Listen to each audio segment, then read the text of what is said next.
I'm Paige Flanagan and I'm 20 years old and I go to school in Milwaukee. I was with my best friend at the time whose name was Kimmy. It was June 11th, 2010 and I was heading back from the mall and I was dropping Kimmy's boyfriend off and we were both heading back to her house. My name is Ginny Smith and I'm Paige Flanagan's grandma and I'm from Waukesha, Wisconsin. I got a call from my daughter Katie stating that she had gotten a call from Children's Hospital that Paige was in an automobile accident and asked if I could come and get her in a hurry. I was pulling out and it was on a hill and I didn't see the guy and I was T-boned.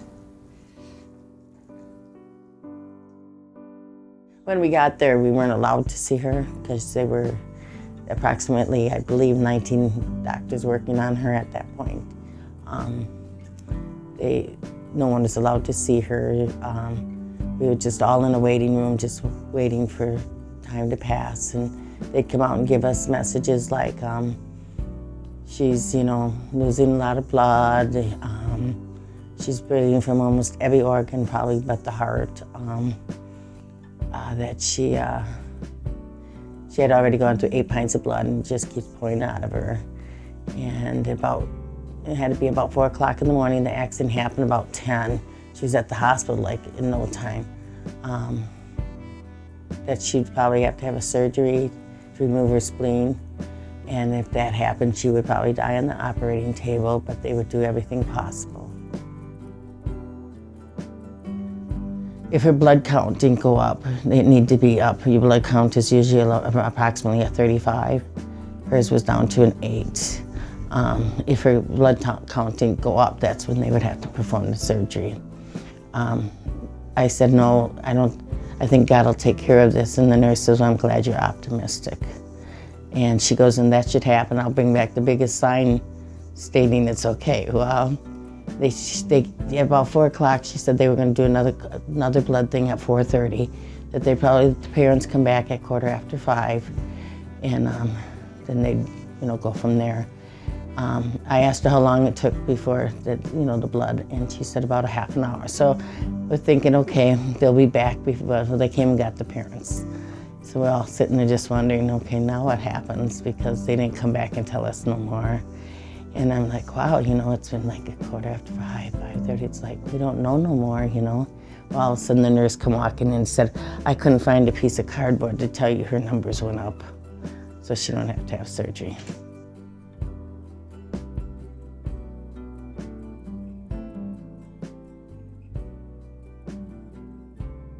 When we first got to see Paige, it was early in the next morning. She was in intensive care.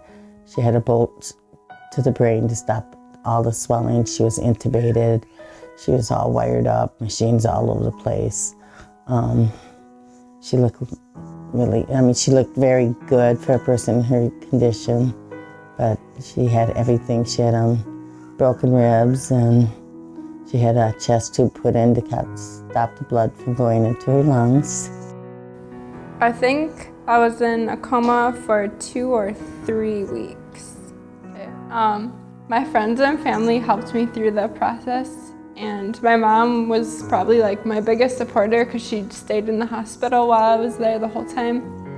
And my friends, like 3 of my good friends were there like almost every day, so that was helpful.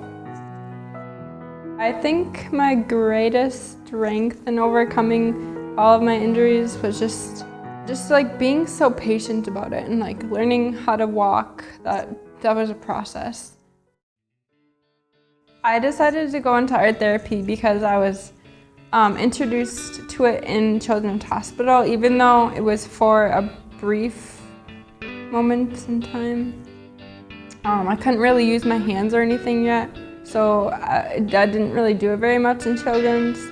But after I got out of the hospital and was doing like outpatient therapy, I just started like painting and stuff on my own and really fell in love with it.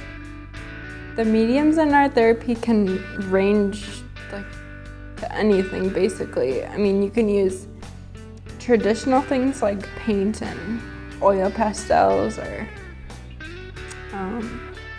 wire, or you could use like beads and feathers and grass or something. Like you can use pretty much anything you want as long as you're creating something.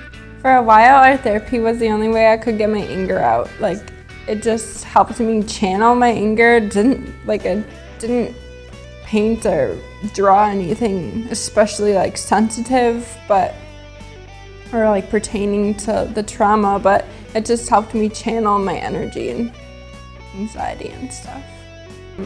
The accomplishments of art therapy will probably be extremely great because every time I work with a patient, I'll probably like want to cry of happiness because I know they're going through what I went through at one point in time, and I know how much that sucks, and I know how great of an accomplishment that can be, so it'll just be a really great feeling.